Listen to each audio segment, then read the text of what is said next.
Está no ar. Gente que fala. Gente que fala.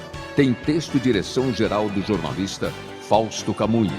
Gente que fala. Reúne de segunda a sexta-feira formadores de opinião para discutir as principais notícias do dia. Gente que fala. Tem o selo de qualidade APCOM.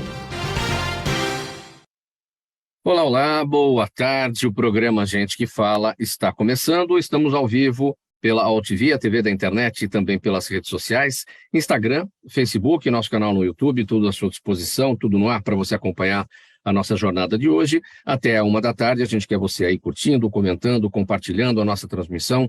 Participe também pelo WhatsApp, 973350038, 973350038.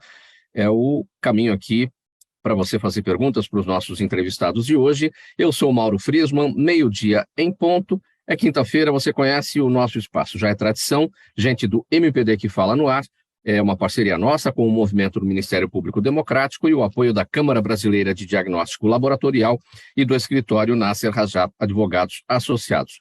Vamos apresentar aqui as nossas convidadas de hoje, que vão analisar os temas propostos. Doutora Alexandra Boernen, ela é promotora de justiça em Alagoas, associada ao movimento do Ministério Público Democrático. Tudo bem? Promotora Alexandra, bem-vinda ao programa Gente que Fala, mais uma vez. Obrigado pela colaboração com a gente. Boa tarde, Mauro. Boa tarde, colegas. É sempre um prazer estar aqui com vocês. Também com a gente aqui para a conversa de hoje, a doutora Vanessa Reis, advogada, professora de Direito Financeiro, procuradora do Estado do Rio de Janeiro. Ela está em Brasília. Tudo bem, doutora Vanessa? Bem-vinda. Olá, Pedro, tudo bem? Mais uma vez é um prazer aqui estar com vocês, sempre muito seleta, né? Não só plateia, mas também participantes. Prazer a todos. Obrigado pela presença mais uma vez com a gente. E a Joseli Chiarella, ela é farmacêutica bioquímica, mestre em imunogenética, diretora técnica da Câmara Brasileira de Diagnóstico Laboratorial. Joseli também sempre colaborando com a gente. Muito obrigado mais uma vez. Tudo bem, Joseli? Olá, bom dia, boa tarde, não sei. Um prazer estar aqui nessa mesa predominantemente feminina, né? Somos assíduas, mas nunca nos encontramos aqui nessa reunião. Vamos fazer uma boa discussão. Vamos lá, o nosso primeiro assunto de hoje, 12h01. Minha gente, o secretário-geral das Nações Unidas, Antônio Guterres, disse nessa segunda-feira, comecinho da semana, né?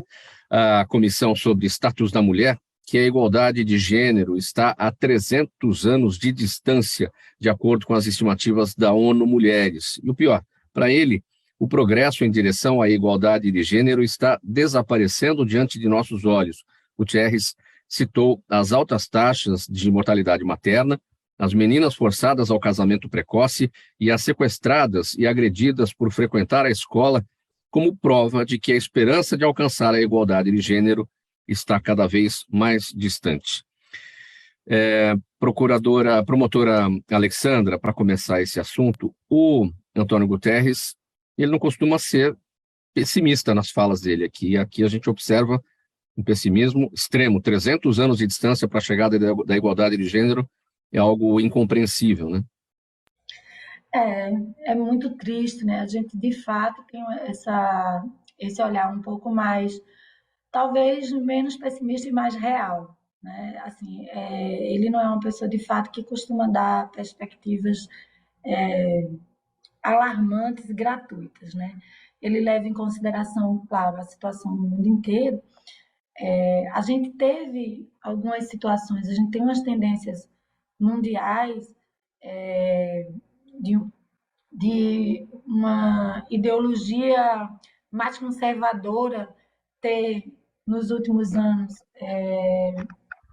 assolado, assim, de uma forma geral, né, vários países no mundo. Isso dá sempre um freio nos avanços em relação aos direitos de igualdade, de liberdade. Isso com certeza atinge as mulheres, né, que ainda não, quando a gente está nesse caminho engateando para os direitos de igualdade, você tem um freio, de fato isso atrasa muito. E em algumas situações, inclusive eu acho, com a pandemia, a gente teve situações de reversão de direitos, né? A pandemia, principalmente com as mulheres mais novas, né, crianças e adolescentes, manteve crianças e adolescentes num ambiente que não é o mais considerado. Hoje, no mundo inteiro, o ambiente que é considerado menos seguro para a mulher e menos seguro ainda para as meninas é o lar. Então, é natural que a gente tenha tido como sequência desses dois fenômenos macro, né, que é essa política mundial com um formato mais conservador, e uma situação de pandemia que tirou as meninas, mesmo onde elas tinham direito, das atividades sociais e da escola para o lar, é natural que a gente tenha tido, infelizmente, não é natural, não sei nem se a palavra é certa, natural, mas assim, é uma sequência lógica, Lógico. embora irracional, que a Sim. gente tenha tido um revés nesse avanço de direitos, né? E assim, só para complementar, para dar oportunidade aos outros colegas a falarem, embora a gente esteja falando nesse cenário mundial e dê a impressão na matéria que esse cenário é um cenário que se distingue do cenário nacional, isso não é verdade, né? A gente tem um índice muito maior de abusos sexuais contra crianças e adolescentes meninas. A gente segue com um aumento nos dados de feminicídio. Ontem teve muita divulgação dos dados, né, no Brasil, dados super alarmantes. Eu até peguei uns assim para fazer referência aqui, não vou achar agora, mas assim, os dados estão de fato muito alarmantes, não mostram a evolução. A gente tem, ainda que a gente não tenha oficialmente o casamento de crianças e adolescentes autorizado no Brasil, a gente tem um índice de gravidez na infância, a partir dos 10 anos, alarmante, e na adolescência mais grave ainda. Então, embora a gente tenha a tendência de olhar a situação do Brasil como uma situação menos grave do que a situação mundial, hoje, infelizmente, a gente pode dizer que é tão grave quanto.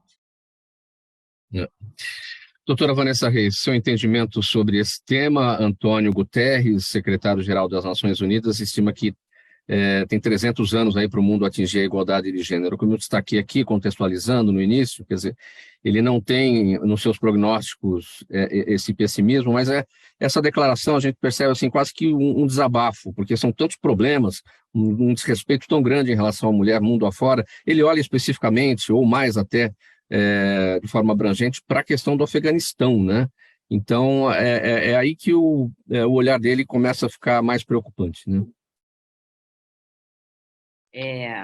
Boa tarde, né, mais uma vez, Mauro. Acrescentando assim, o que a Alexandra trouxe, de muito importante, nós estamos tratando de mulheres, mas de mulheres, principalmente mulheres e crianças, né? A ampliação em relação ao abuso de crianças é muito grande, né? E com a pandemia e mundialmente também essas crianças passaram, assim, tiveram um déficit de educação ficando em casa, porque muitos, né, não tiveram aquele acesso online, que também é prejudicial, e ficar em casa. O déficit voltou a coisa assim, de mais de 20 anos atrás, o nosso andamento em relação ao educacional. Então, nós temos um déficit assim, enorme também educacional, e isso vem aliado à própria educação, não só em casa, mas a educação também de como se portar, a educação infantil, a educação de ter dentro de casa aquele acolhimento que muitas vezes as crianças não tinham. Então, a gente está tratando das mulheres, mas assim, a fala da doutora Alexandra foi muito importante, essas mulheres e essas crianças que foram abandonadas nesse período da Covid e que voltamos a um retrocesso tão grande assim. Agora, em relação às mulheres, assim, eu digo que a fala muito pessimista, mas eu venho acompanhando projetos otimistas em relação à colaboração das mulheres.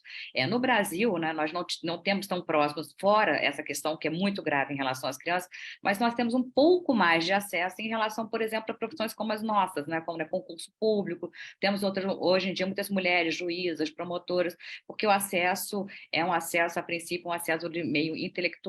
Mas eu tenho conhecimento também de programas, por exemplo, que são desenvolvidos na Europa, inclusive tem uma amiga minha que faz esse desenvolvimento dentro da empresa onde ela ela trabalha como CEO na parte de recursos humanos, que é a ENGIE, que é de colocação das mulheres em cargos de direção, atendendo a Agenda 2030, né? Então, a colocação das mulheres, pelo menos 50% de carga de direção na empresa dela, como também as outras empresas fazem isso. Mas ela relata o seguinte, que a maior dificuldade, sei que a gente está num patamar um pouco mais elevado do que estamos tratando aqui, mas a maior dificuldade é convencer essas mulheres a ocuparem cargo de direção também, porque a mulher tem dupla jornada, a mulher tem que cuidar dos filhos, a mulher tem que cuidar de todas as questões da casa, e além disso ela tem que se qualificar para poder ocupar um cargo de chefia. Então, mesmo a mulher que consegue se qualificar, mesmo a mulher que consegue ter, né, sai dessa zona terrível que é de exclusão, como foi relatado pelo representante da ONU, quando ela chega lá, ela também tem que se qualificar, ela tem que se diferenciar e tem que dar conta de muito mais tarefas, né,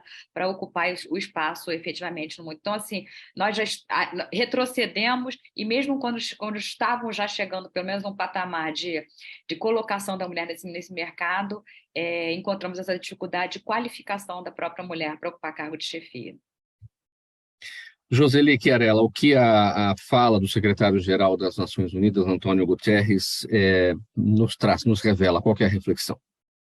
Bom, eu vejo que nós não temos um Afeganistão aqui, mas nós temos um país, trazendo isso para a realidade do Brasil, um país muito heterogêneo. Então, quando tem a fala aí da doutora Vanessa, quer dizer, nós temos uma realidade dos grandes centros e uma realidade também dos centros mais longínquos. E eu acho que isso também, que foi divulgado agora recentemente, nós retrocedemos 25 anos na mortalidade materna e neonatal, por simplesmente não executar adequadamente os testes pré-natais, né? Então, nós tivemos um retrocesso de políticas públicas que, ao longo do tempo, levam a essa situação aqui. E com relação à jornada dupla da mulher, que isso é uma coisa bastante importante, onde eu li um relato de um homem que ficou viúvo e assumiu os 2 filhos. E ele disse que era um pai muito participativo, que chegava em casa, dava banho nas crianças e tal, mas nunca se ocupou do planejamento da segunda jornada, que é assim, para fazer a comida precisa ir no supermercado para comprar comida, para levar a criança no pediatra precisa lembrar de marcar o pediatra. Então, assim, a jornada da mulher, ela não é só de duplo trabalho físico, ela é de duplo trabalho mental também, né? E então, eu acho que o que fica de reflexão é que aqui no Brasil, nós temos 2 realidades, as realidades dos grandes centros e as realidades mais longínquas, onde a gente tem a presença maior da violência, da maternidade infantil adolescente. Para mim, eu acho que o que fica é isso. Espero que ele esteja, pelo menos, um pouco enganado com relação aos 300 anos. Né? E uma outra... Pode seguir, doutora. Então, e assim, só para completar, essa questão da compreensão, parece repetitivo a gente ficar falando em machismo estrutural, mas até a nossa própria fala, nós 3 aqui, né, em relação a essa questão de dupla jornada, etc., é como se fosse uma coisa automaticamente feminina e que não passa jamais pela cabeça do homem que isso seja uma tarefa do casal. Né? Então, assim, independentemente, por que é que as mulheres CEO não assumem esses cargos? Porque para elas é um pressuposto. Não é assim, na hora que uma mulher sai de casa e deixa os filhos com alguém, ela é imediatamente julgada e condenada. Né? O que se exige é que a mulher, de fato, faça quíntuplas jornadas, né, e resolva absolutamente tudo na casa, do trabalho, do lar, ou que ela faça escolha, né, eu vou trabalhar, então eu não tenho filho, porque eu não tenho tempo, ou eu vou cuidar dos filhos, e então eu não vou trabalhar, ou ela se sacrifique, não tenha vida pessoal, ou ao contrário, ela morra de câncer ou depressão rapidinho, porque é impossível dar conta dessa demanda absurda. E isso é, de fato, um produto do nosso machismo estrutural. Né? E a gente, por mais que a gente seja feminista e que a gente esteja o tempo inteiro se policiando nessas observações, quer dizer, a gente nem consegue perceber quando a gente mesmo está sendo, né, machista, e como a gente já introjetou que isso faz parte da jornada da mulher. Pessoal, 12h13, programa Gente que Fala, edição de quinta-feira. É o Gente do MPD que Fala, parceria nossa com o Movimento do Ministério Público Democrático, o apoio da Câmara Brasileira de Diagnóstico Laboratorial e do escritório Nasser Rajab Advogados Associados. A gente vai mudar a página agora, entrar num assunto aqui relacionado com a política. Sob pressão do União Brasil, o presidente Luiz Inácio Lula da Silva decidiu manter Juscelino Filho no Ministério das Comunicações, apesar das acusações de uso indevido de recursos públicos. A manutenção do ministro no cargo quebra a promessa de Lula de não manter no governo integrantes do primeiro escalão envolvidos em irregularidades.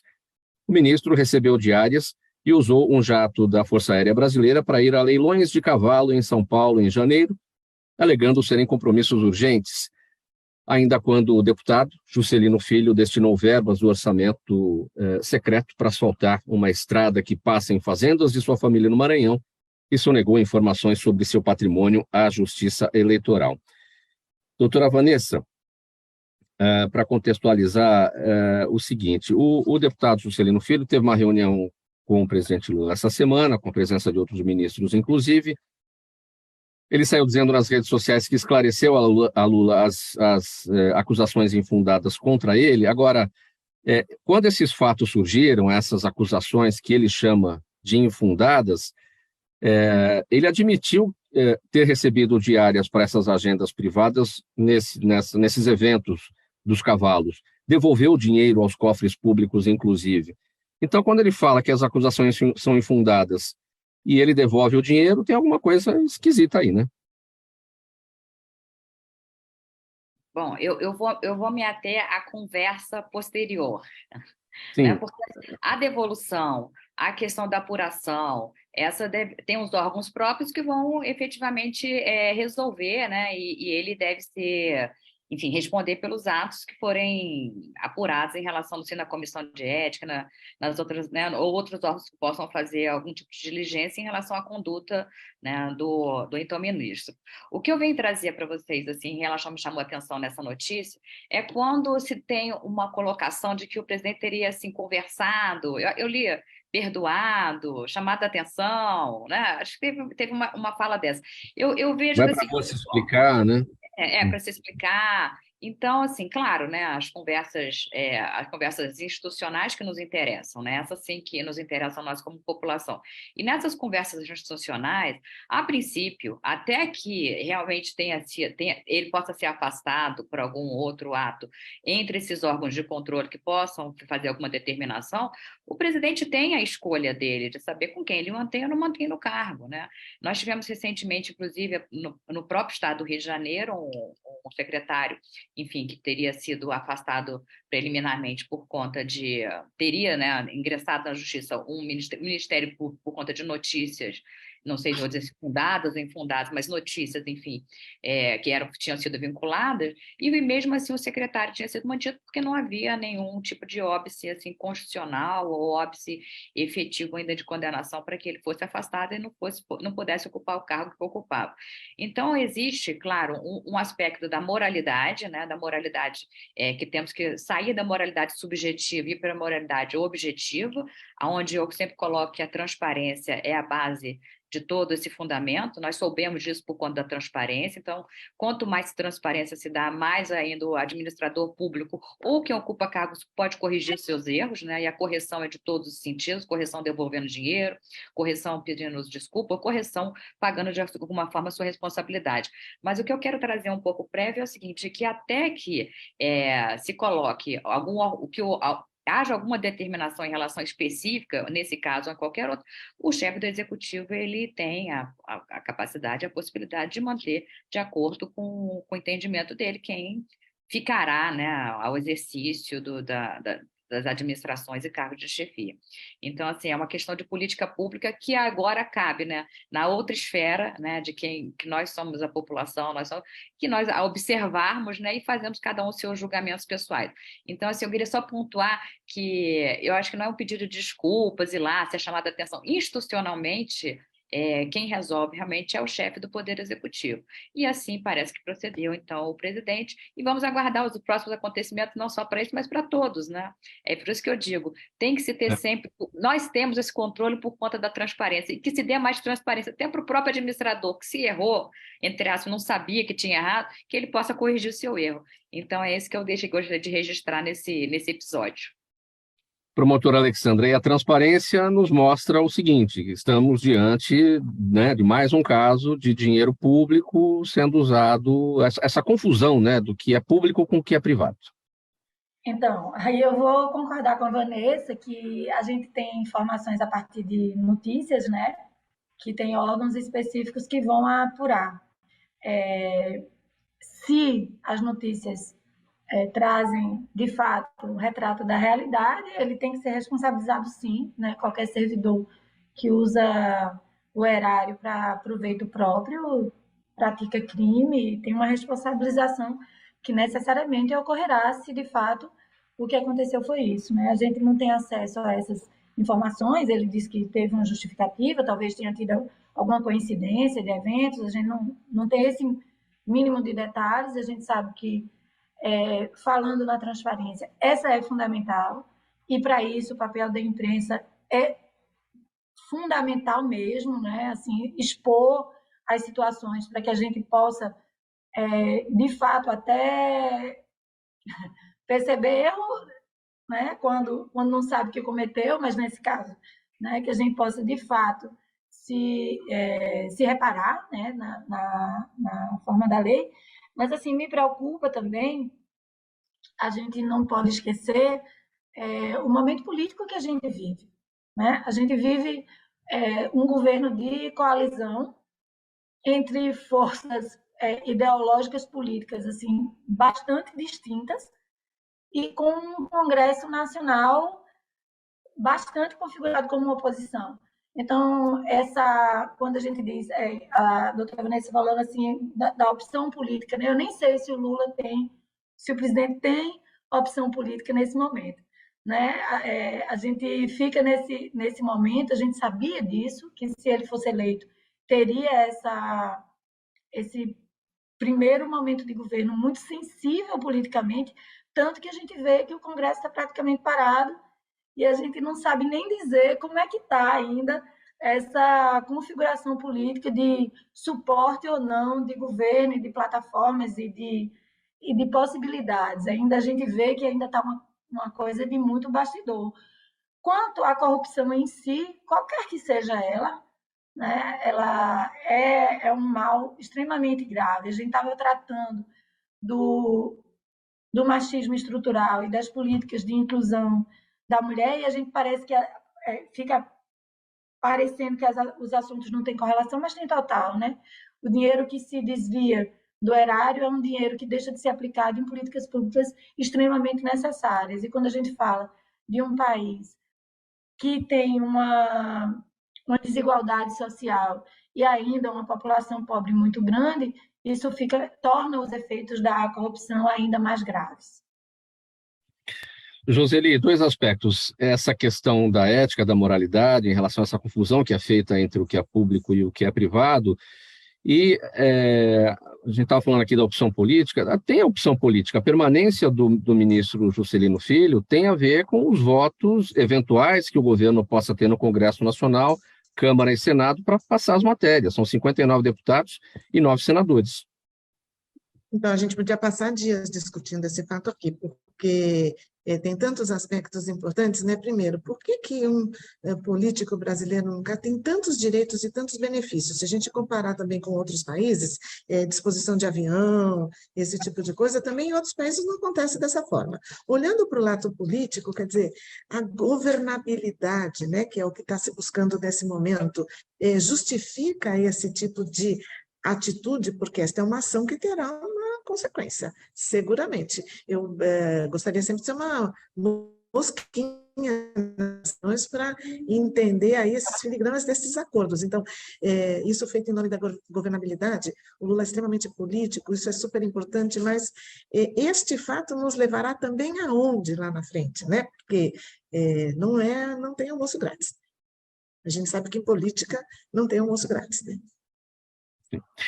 Meio-dia e 23, programa Gente que Fala no ar, edição de quinta-feira. Estamos no Gente do MPD que Fala, parceria nossa com o Movimento do Ministério Público Democrático, o apoio da Câmara Brasileira de Diagnóstico Laboratorial e do escritório Nasser Rajab Advogados Associados. O assunto agora é saúde. E o Ministério da Saúde inicia na próxima segunda-feira a vacinação contra a monkeypox. As doses adquiridas pela gestão anterior da pasta durante o governo Jair Bolsonaro ainda não foram aplicadas, mas serão disponibilizadas ao público nesta nova campanha. Em fevereiro, a Anvisa prorrogou a liberação do imunizante por mais 6 meses, exclusivamente para uso pelo Ministério da Saúde. A vacina fabricada na Dinamarca será aplicada antes ou depois da exposição ao vírus em público-alvo determinado. O que a gente precisa saber sobre esse momento da monkeypox, Joseli? O público-alvo que vai receber esses imunizantes, até porque não são muitos. Uhum. E por que isso tudo sobrou da gestão anterior, da gestão Jair Bolsonaro, e ficou para aplicação somente agora? Bom, de novo, nós temos que falar das desarticulações das políticas públicas. Então, naquele momento que a gente teve um surto de monkeypox, foram pedidas 50 mil doses de vacinas. Até a informação que eu tenho, chegaram 20 mil doses aqui, 20% das doses, né? Cerca de 10 mil doses. Elas foram destinadas a um estudo que era para os pacientes que eram candidatos a ter contato com o vírus da monkeypox. Com a diminuição dos casos, esse estudo mudou para ofertar essas vacinas para os pacientes, para os contatos dos pacientes. Isso consumiu 2, 3 mil doses, e essas vacinas estão chegando perto do vencimento e precisa ir para a população que, de fato, precisa dessas vacinas. Que população é essa? Então, foi elegido, nesse momento, os pacientes que são portadores de HIV e os profissionais de saúde. Então, o que a gente vê é uma desarticulação do Ministério da Saúde, porque somos um país de cobertor curto, compramos as doses, mas as doses não foram aplicadas. No caso da monkeypox, que a Organização Mundial de Saúde fez um alerta de saúde pública e depois, nos países que não são endêmicos, teve uma redução do número de casos, se perdeu um pouco o foco nisso. Mas a política pública tem que ser diagnóstico rápido, tratamento e vacinação dos suscetíveis. Se a gente não voltar a ter essa articulação para a saúde pública, a gente vai perder vacina de Covid, a gente vai fazer vacina de pólio, a gente vai perder todas as vacinas, porque a saúde só funciona articulada plenamente. Nós tivemos 10 mil casos aqui no Brasil, quase 11 mil casos. Então, o Brasil, por alguns momentos, foi o segundo país de maior importância em termos de número de casos. Então, a articulação de uma política pública que é diagnóstico rápido, tratamento adequado, com uma medicação muito específica e vacinação dos suscetíveis é o que nós precisamos, né? Para a gente falar de um aspecto importante também, Joseli, eu tive o cuidado aqui de falar monkeypox, porque essa é a orientação, né?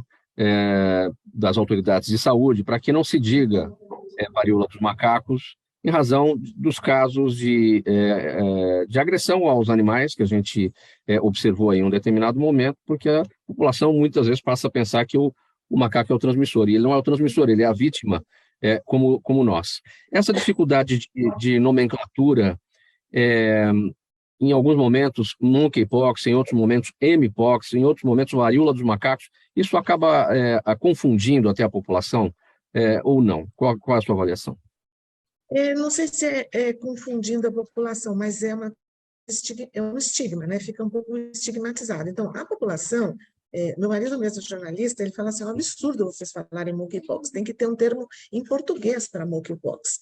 A melhor tradução seria a varíola dos macacos, que daí você tem o estigma dos macacos. E agora, com essa questão que a Organização Mundial de Saúde renomeou para mpox, que a gente também não tem uma boa tradução, então, termos médicos são muito difíceis de serem adotados. Então, o que acaba funcionando é o uso comum e corrente, que a população brasileira vai optar por falar varíola dos macacos por falta de um termo melhor, que é mais fácil. Para falar de números, Joseli, entre 2 de junho do ano passado e 18 de fevereiro agora, o país registrou o Brasil, né?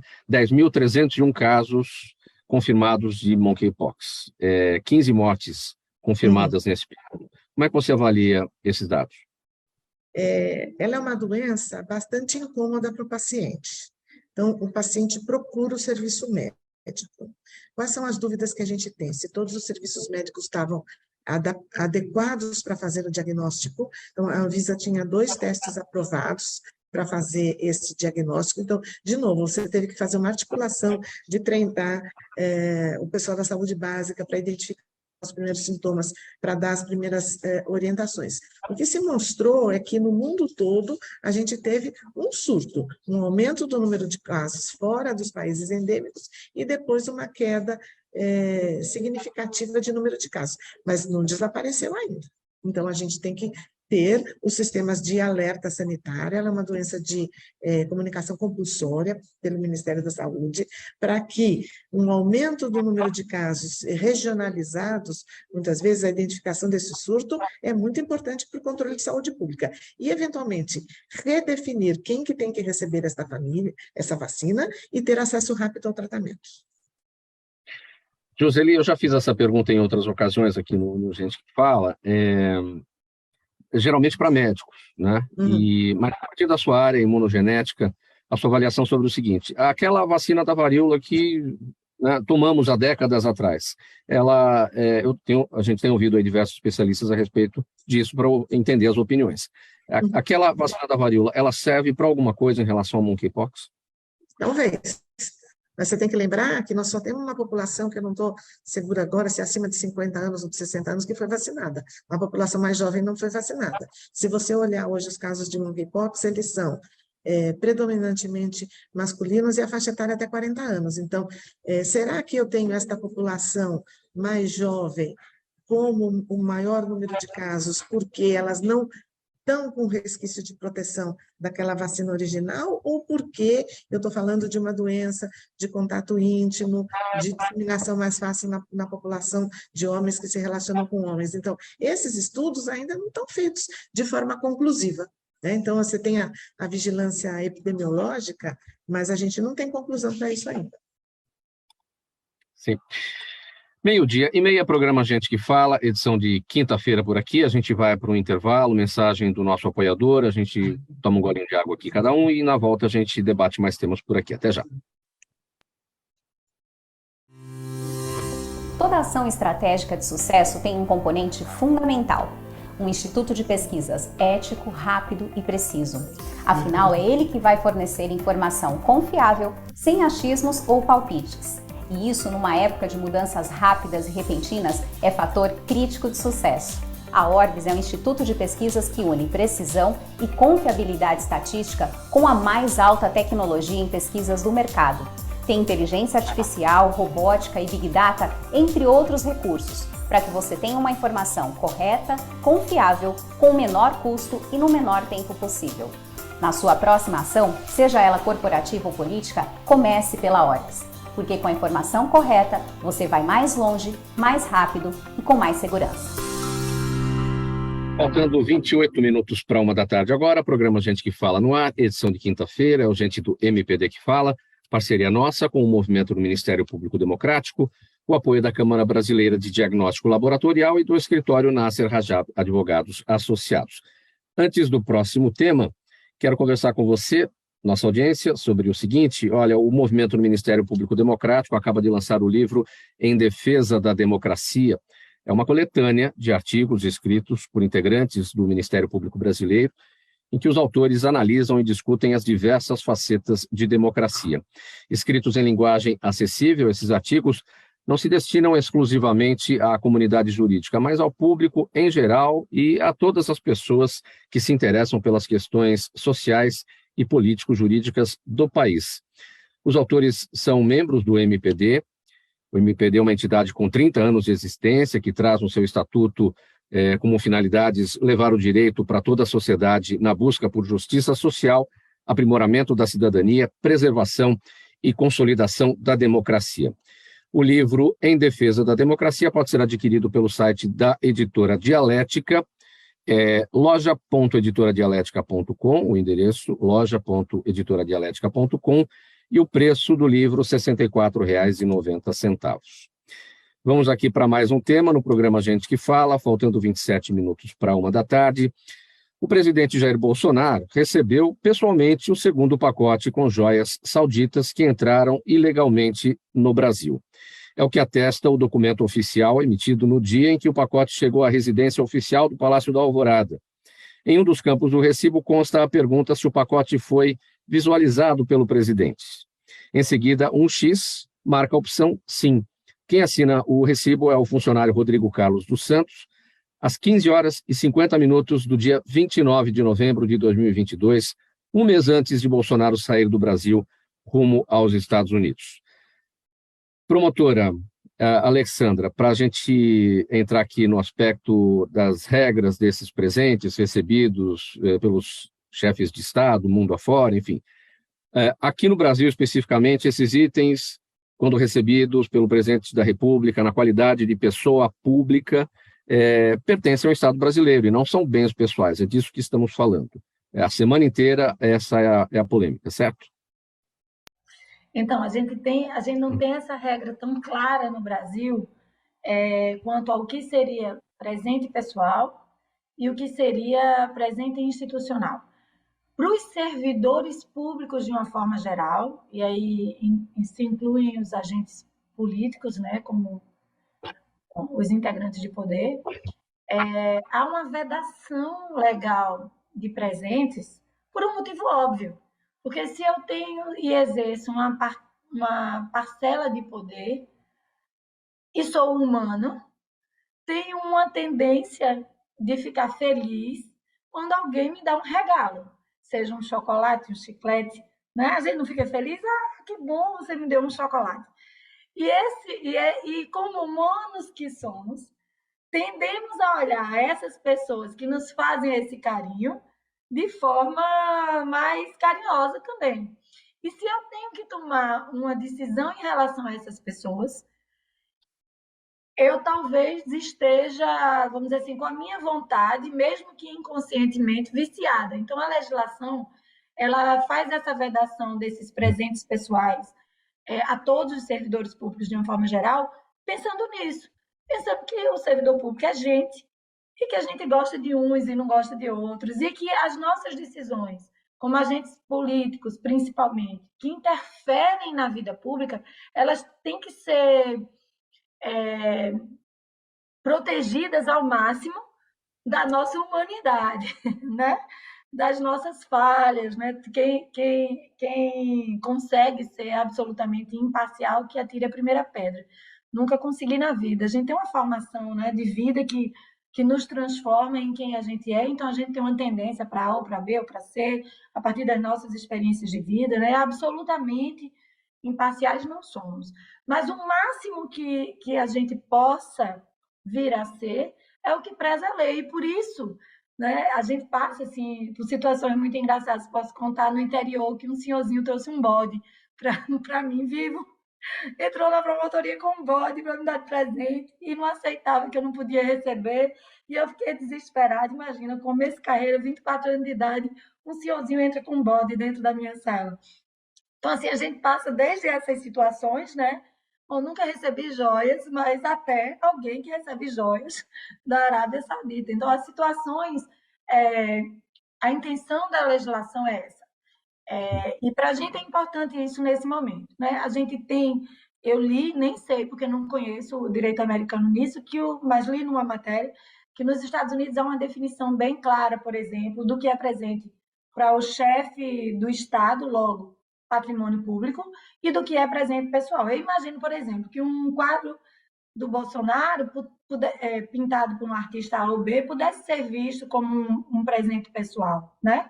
Mas volta à questão da ética, e isso não se limita ao presidente atual, né? Isso é uma questão que toda vez que um chefe de Estado sai, a gente volta para essa questão, né?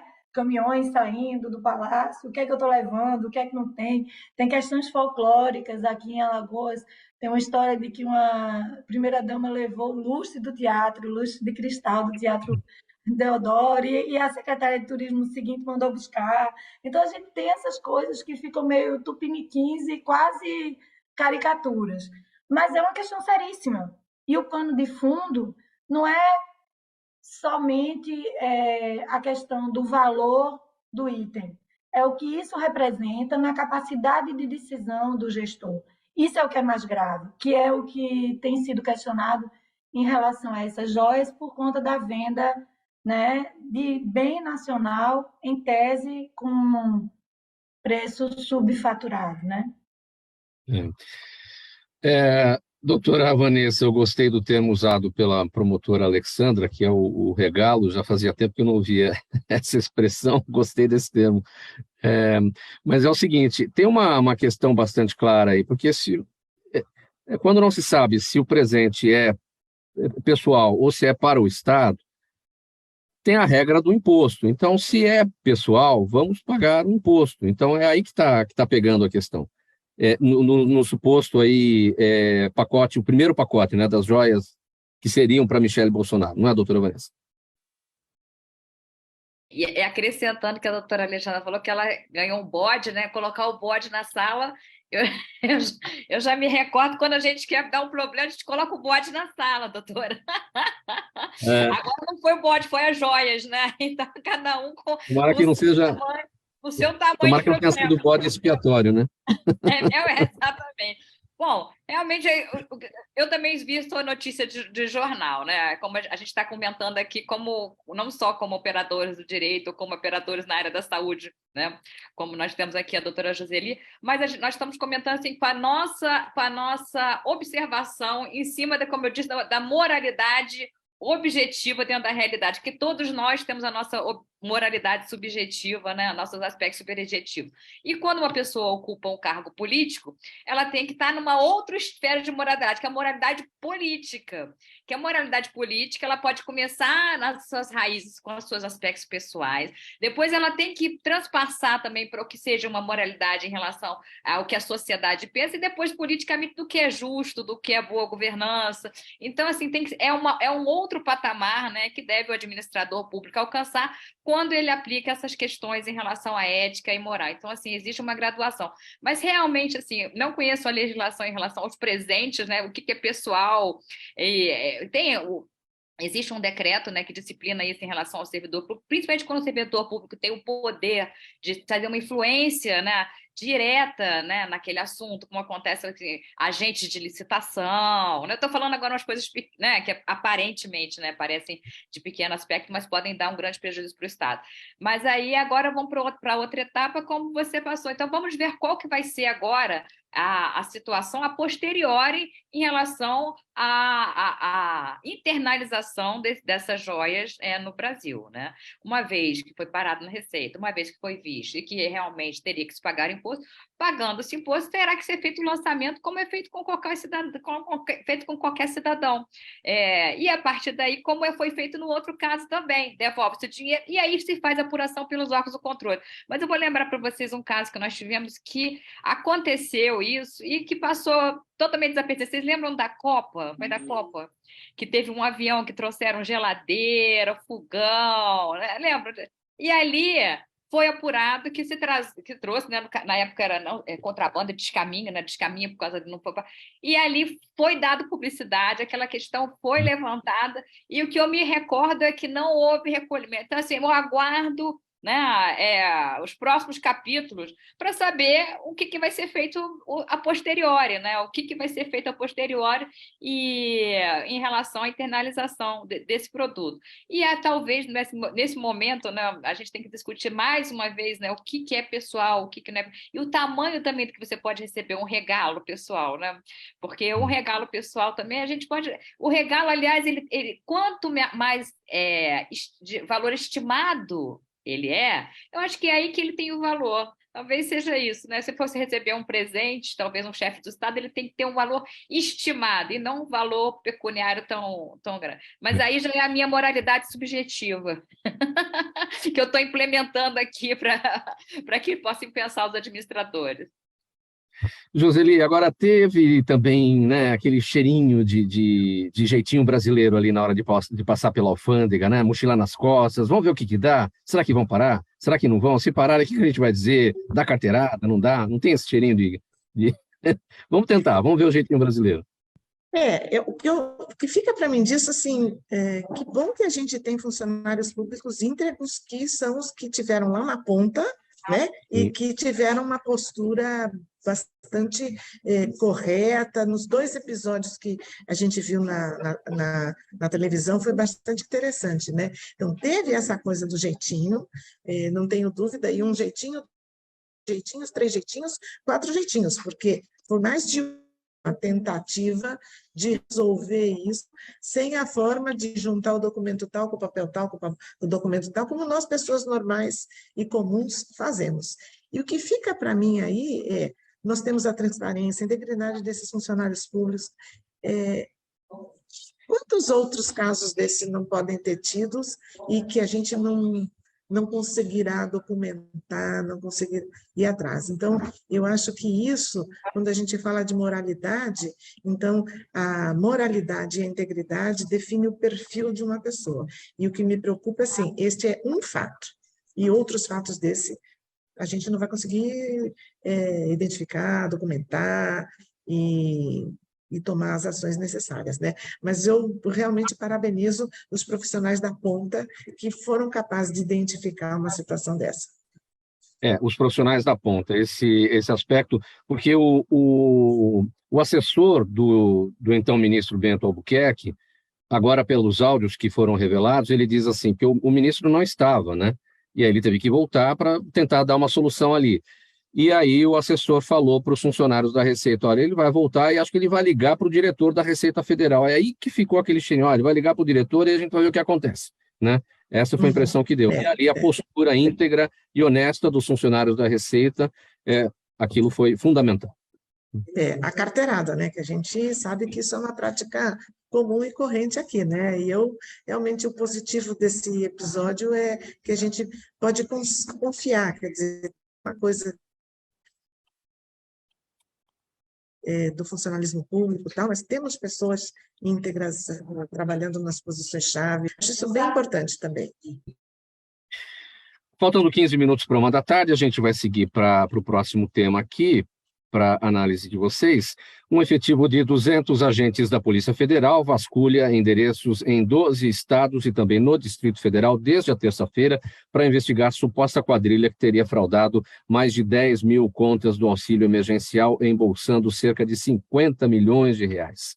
A ofensiva, batizada de Apateones, que significa fraudadores em grego, cumpre 47 ordens de busca e apreensão, além de 2 mandados de prisão preventiva. A Justiça Federal ainda determinou o bloqueio de bens e valores encontrados em nome de 37 investigados. A ofensiva apura crimes de furto mediante fraude, estelionato e organização criminosa. Joseli, o que esse episódio nos revela? A gente acabando aqui de falar do jeitinho brasileiro, né, dessas coisas. Nossa, eu sempre fico abismada, porque aparentemente os sistemas digitais, eletrônicos, são tão seguros e a gente vive vendo reedições de crimes que já foram no formato do papel, do carimbo. Então, isso são... quando eu, na verdade, pegaram o fio da meada por um caso de 50 mil... A gente está com uma dificuldade na sua transmissão. Eu vou seguir aqui com a Vanessa, com a doutora Vanessa. Você consegue sair da conexão e voltar? Tá bom, ok. Aí a gente tenta melhorar o seu áudio aí, por gentileza. Doutora, o que esse episódio nos revela? Saio e entro de novo, tá bom. Sim, por favor, Giseli, enquanto a doutora Vanessa faz a avaliação dela. Bem, a questão de burlar cadastros, né? Sempre, a gente vai ter sempre... não adianta pensar que seja nos cadastros, que seja, enfim, de alguma forma de apuração em algum voto, alguma coisa, que não vai haver uma mínima margem de erro em relação, inclusive, à questão de inclusão, né? Pode se incluir errado, quem nunca teve... Eu já tive uma vez uma questão de um CPF... confundido. Então, assim, claro que podem ter equívocos, mas esse caso foi uma quadrilha. Mas, assim, o pior em relação a essa questão, e aí onde que nós devemos levar em consideração, é que continua se ocorrendo e sempre vai ocorrer. O que a gente tem que fazer é diminuir. Aí, pode falar, a doutora Alexandra, que é a promotora, a questão, o que nós podemos fazer para aprimorar o sistema para que possa ter a redução. Mas nunca atacar a possibilidade de ser utilizado esse tipo de sistema. Esse que é o grande problema. A gente, em vez de ajustar as falhas, a gente quer atacar o sistema, né? O sistema do auxílio, que foi feito na época, o auxílio emergencial, e agora vai ser o Bolsa Família, o cadastro único, a forma que foi feita, pelo menos pelos apps no computador, né, uma inclusão digital enorme no nosso país, foi uma das maiores inclusões financeiras do mundo. Imagina colocar uma população de mais de 100 milhões de pessoas em bancos, né, digitais, recebendo auxílio emergencial, né? E hoje em dia essas pessoas conseguem lidar, né, também com... Se fizeram, inclusive, não sei se vocês sabem dos dados, aconteceu uma poupança financeira. Então, assim, quando se criou o auxílio, depois no outro ano, criou-se em 2020, e no ano 2021, iniciou-se o ano com uma poupança muito grande em contas dessas pessoas que receberam o auxílio emergencial, até porque elas recebiam um valor menor, né, em relação ao programa anterior, e aí quando receberam, muitas pessoas pouparam, e isso alavancou, inclusive, de uma certa forma, uma retomada, independentemente, uma retomada da questão dos serviços do país. Então, assim, a gente tem que, essa parte, como a gente já falou em outros casos também, semanas de hoje, tem que ser apurado, tem que ter os órgãos de controle, mas nunca se atacar a forma, né, de que foi implementada, né? Porque nós temos a mania de, assim, de refazer a forma do que foi implementado do que ajustar os erros que a gente vê no decorrer. Aí entra mais uma vez a transparência, né? Quanto mais transparente, quanto mais se apura, mais a gente pode ajustar e mais pode corrigir os erros que estão sendo feitos. Então, é mais ou menos... esse é o meu parâmetro, porque nosso medo é que a gente comece a falar de tantas questões, dos problemas, que a gente acaba deixando abaixo, né, as soluções que o sistema implementou. Então, a pergunta lançada aqui para a promotora Alexandra, pela doutora Vanessa, é como aprimorar o sistema? Não, mas essa pergunta não pode ser respondida por mim.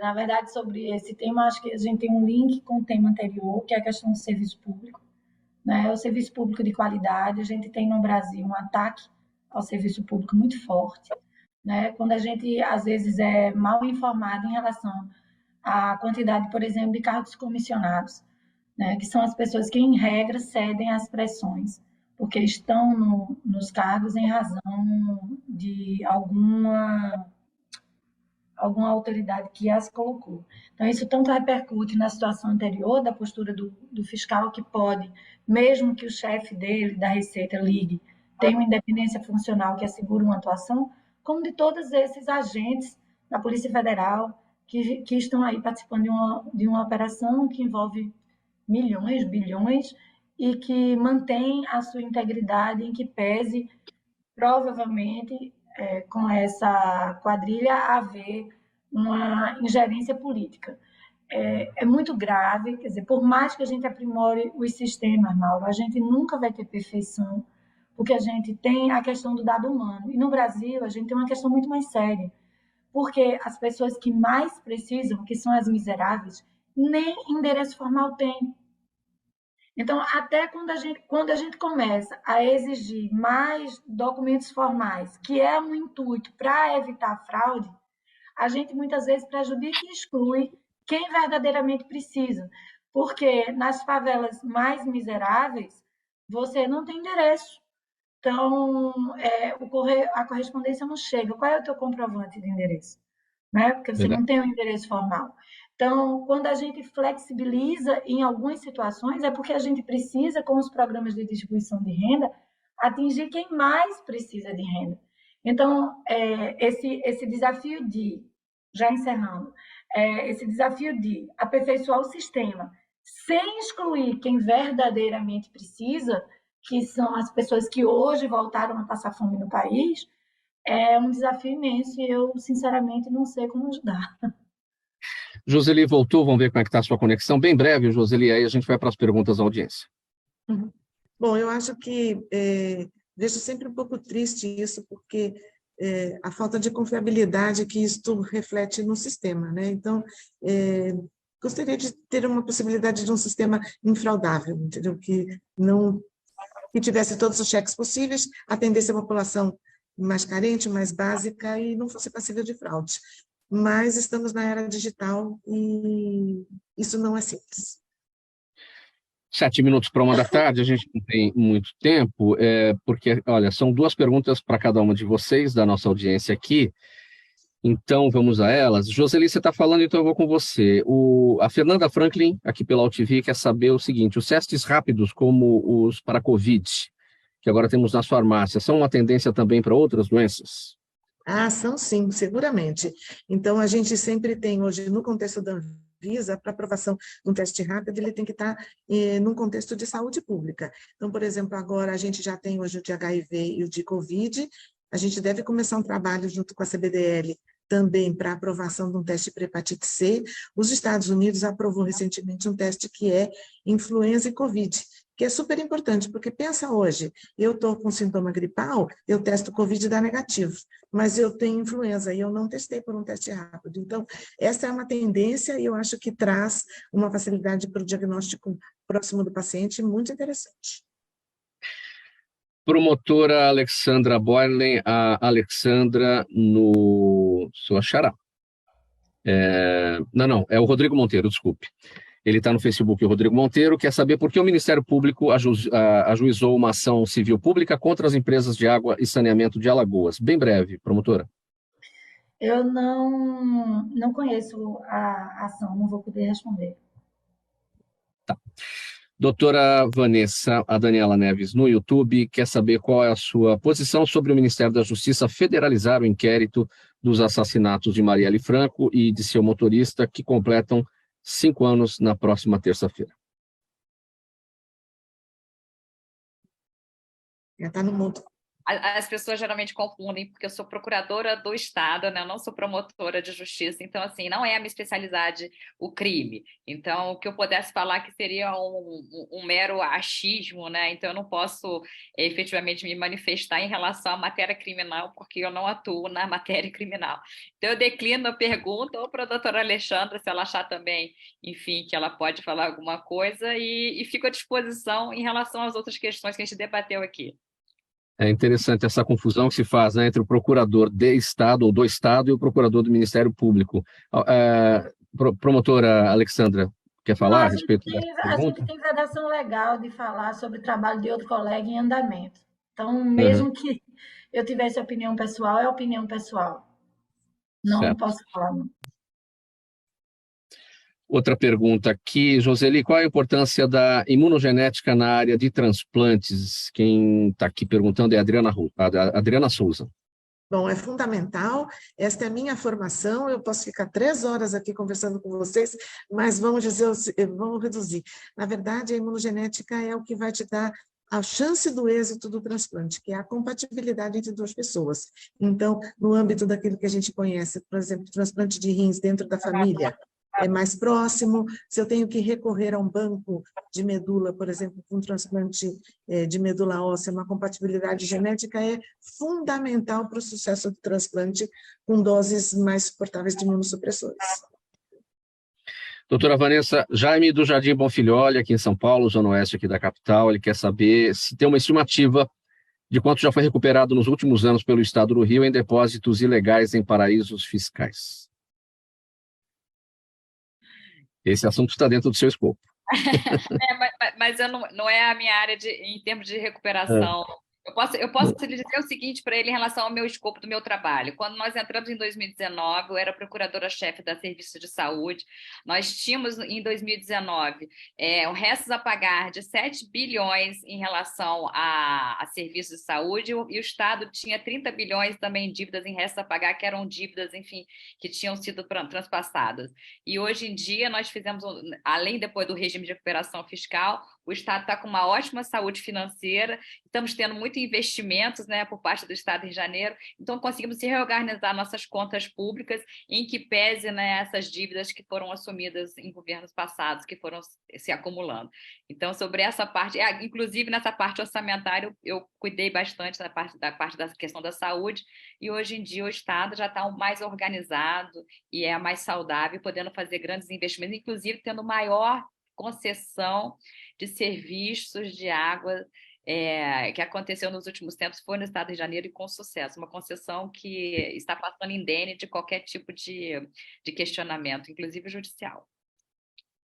E a última pergunta vai para a promotora Alexandra, é a Priscila Rodrigues, que quer saber, ela está no Instagram, promotora, Faltam muitos artigos para a família Bolsonaro gabaritar o Código Penal?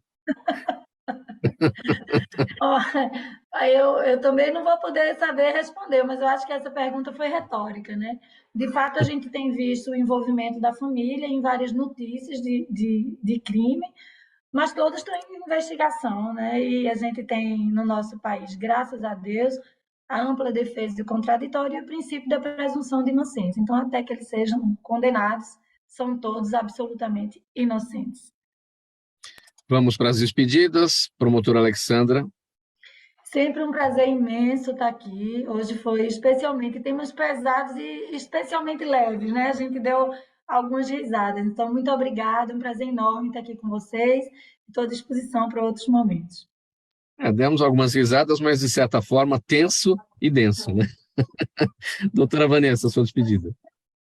Também agradeço muito mais uma vez o convite do programa, estar nesse debate com 3 mulheres, né? 2 mulheres, me incluindo, mas 2 mulheres brilhantes, que eu já deixo depois o meu contato com elas também. Ou seja, estamos no dia seguinte ao Dia da Mulher, com um público hoje, a participantes hoje femininas, dando a representatividade ao programa. Obrigada, prazer. Para você ver como o Dia da Mulher é todo dia, não é no dia 8 de março apenas. Então, a gente está dando sequência aqui, é esse o sentido. Joseli, sua despedida. Muito obrigada pelo convite, é sempre um prazer. Hoje foi especialmente divertido, assim, né? E sempre me traz essa possibilidade do contato com o público, né? As questões que vêm, como as pessoas estão interesses diversos, assim, pontuais do conhecimento. Então, este programa é uma oportunidade de levar esse tipo de conhecimento, às vezes, assim, mais técnico para a população em geral. Acho bem interessante. Obrigada pelo convite, até a próxima. Obrigado pela presença de vocês todas nessa edição do programa Gente que Fala de quinta-feira, o Gente do MPD que Fala, parceria nossa com o Movimento do Ministério Público Democrático, o apoio da Câmara Brasileira de Diagnóstico Laboratorial e do escritório Nasser Rajab Advogados Associados. Estiveram com a gente hoje doutora Alexandra Boydlen, ela é promotora de justiça em Alagoas, associada do MPD, doutora Vanessa Reis, advogada, professora de Direito Financeiro e procuradora do Estado do Rio de Janeiro, Joseli Chiarella, farmacêutica bioquímica, mestre em imunogenética, diretora técnica da CBDL. Programa Gente que Fala, realização da ABCOM, na técnica da AltV, o Sérgio Oliveira. Valeu, Sérgio, aí pelos trabalhos de hoje. Apresentação minha, Mauro Friesman, pauta e redação do Pedro Esquiavon, Zenilda Salvato, nossa diretora de produção, jornalista Fausto Camunha, nosso diretor-geral, na AltV a direção-geral é do Alberto Luchetti, você aí do outro lado sempre, espectador, internauta, a razão da nossa presença aqui todos os dias. A gente volta a se falar amanhã, a partir do meio-dia, ao vivo aqui pela AltV, 1 hora, 1 minuto, uma boa tarde a todos, tchau, até amanhã.